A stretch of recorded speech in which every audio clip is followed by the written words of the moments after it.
Nelson Mandela once said, "If you talk to a man in a language he understands, that goes to his head. If you talk to him in his own language, that goes to his heart." I think there is much to learn from this statement from Mandela. With an opportunity to work with students and families who are refugees from Somalia, I am afforded an incredible, important choice to make. Do I continue teaching the way in which I am most comfortable with and that I know best? Or will I adapt and adjust my approach so that all students can be reached where they are at? Being a special education teacher offers countless opportunities for me to mold and adapt my strategies and approaches. Teaching at a school with a large population of Somali refugees would undoubtedly offer me the opportunity to challenge how I view and implement teaching. It is my personal belief that God places certain people in certain positions for very specific reasons. If this was the school that God wanted me to teach at, then I would hope to embrace this position with open arms. I believe that God would want to use this blessed opportunity to stretch and grow me, not only professionally, but spiritually as well. Professionally, this teaching placement would offer me a chance to adapt and differentiate my instructional approaches in a way that I haven't ever before experienced. Not only should teachers adapt their instruction for students with disabilities, but for students of all diversities. Teaching at this school would also afford me the privilege of learning about a different culture that I know nothing about. What a better way to learn about a culture than to learn about it firsthand from someone within that culture. This will also provide impactful teaching opportunities for all students, teaching them to embrace diversity rather than be afraid of it. Finally, teaching at this school will allow me to mold my classroom into an even more welcoming and hospitable environment. Anderson 2011 states that hospitable classrooms will manifest an ambiance that conveys acceptance and community. But what is hospitality, and what does that look like within the classroom? Hospitality is the creation of a free and friendly space where we can reach out to strangers and invite them to become our friends. A teacher who is hospitable will not simply assure physical space in the classroom for students who are different, but will encourage the development of commitments and relationships among students.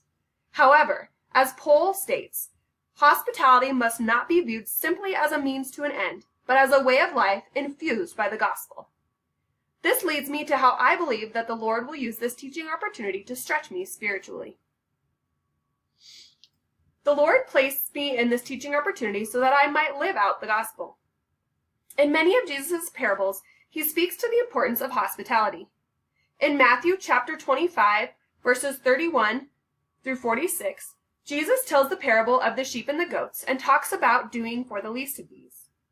Within Luke 14:16 through 23, Jesus talks of a great banquet and the importance of inviting all, not just the righteous.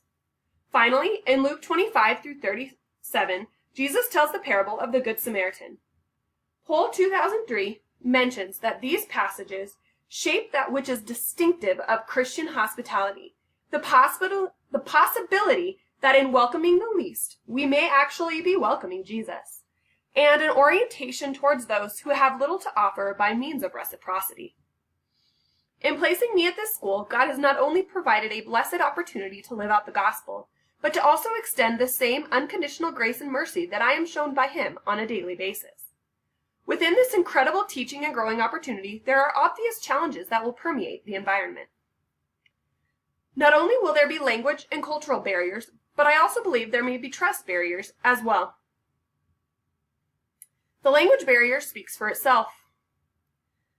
For these Somali refugees, Somali is their first language, and English probably seems completely foreign to them.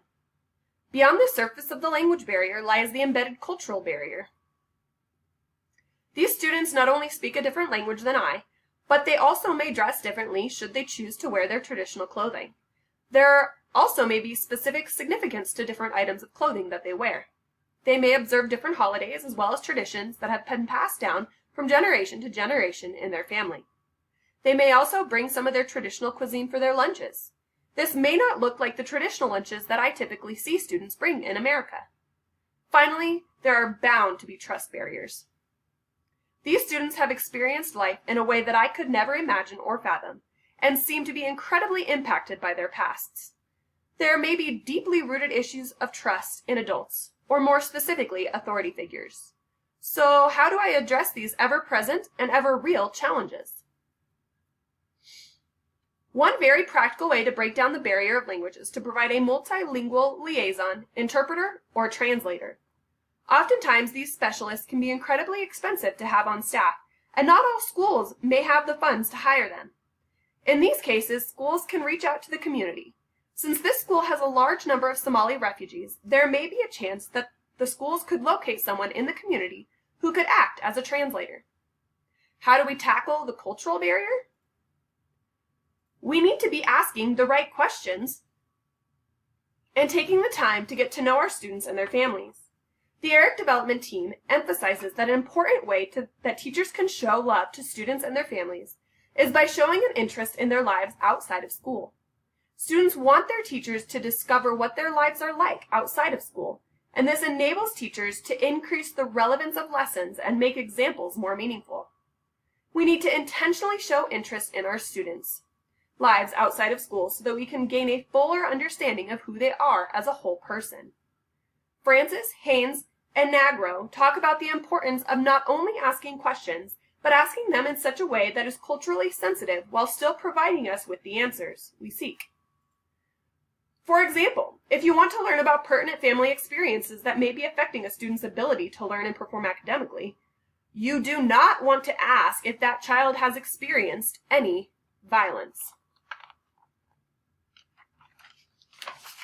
Instead, rephrase the question to ask what brought them to this community or why they left their country. This still enables us to get the information we need while being sensitive to their culture and their pasts. The trust barrier is one that will take the longest time and most effort to overcome. However, efforts to break down this barrier will not be in vain. Because of the language barrier, words may not hold much power. However, actions themselves can speak louder than words. I need to be daily showing these students through actions, consistency, and body language that I can be trusted and that they are safe in our school. The message of the gospel knows no bounds and is not restricted by language barriers. Thus, it can undoubtedly begin to break through not only the language barrier, but the trust barrier as well. Students can see and feel that they are cared for and loved by the teachers at this school. The first language of the Somali refugees is Somali. And as I walk through the lunchroom, the halls, and/or the classrooms, I hear them speaking in their native language. So I let them. I wouldn't dare stop English-speaking students from talking with their friends, so why should I treat this any differently?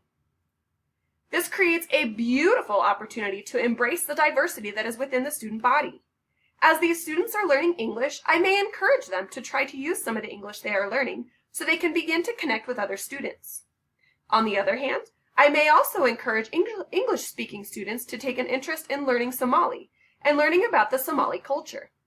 This is such a beautiful opportunity for students to learn about each other and truly appreciate what each one of them has to offer. I do not want to mold my students into who I want them to be.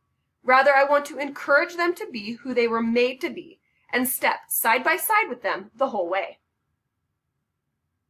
Gary Howard puts it beautifully. We as teachers need to sing harmony to our kids' song rather than force them to always sing our song. Everyone has something that drives them as they journey down the career path they have chosen. My faith is what drives me as a teacher. So not only does my faith impact me, it is the very shell that encapsulates why I teach. It is my hope that every word I speak, every gesture I make, every step I take, everything I do emanates the gospel. This teaching opportunity privileges me with the opportunity to share the love of Christ through my actions and interactions and less of my words. In all that I do, it is my aim to bring glory to God and to bring more people into His kingdom and in turn make heaven more crowded.